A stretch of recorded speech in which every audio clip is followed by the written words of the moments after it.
So on your model railroad, you know what that is? That's a dragging detector. When things are dragging from a car, it I don't know if it trips those, if they move back and forth, like rotate or what, but that in conjunction with those, they're defect detectors.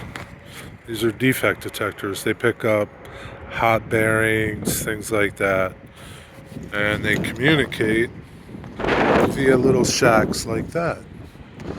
Picks up uh, via that little shack, and that one behind it also are part of all this. The signals, the defect detectors, the dragging detectors, and they transmit radio frequency. Train picks it up, and that's it.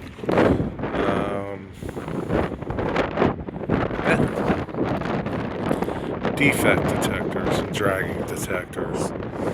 We are at Conroe, milepost 11 on the thoroughfare. This is a thoroughfare defect detector. No defects. Out.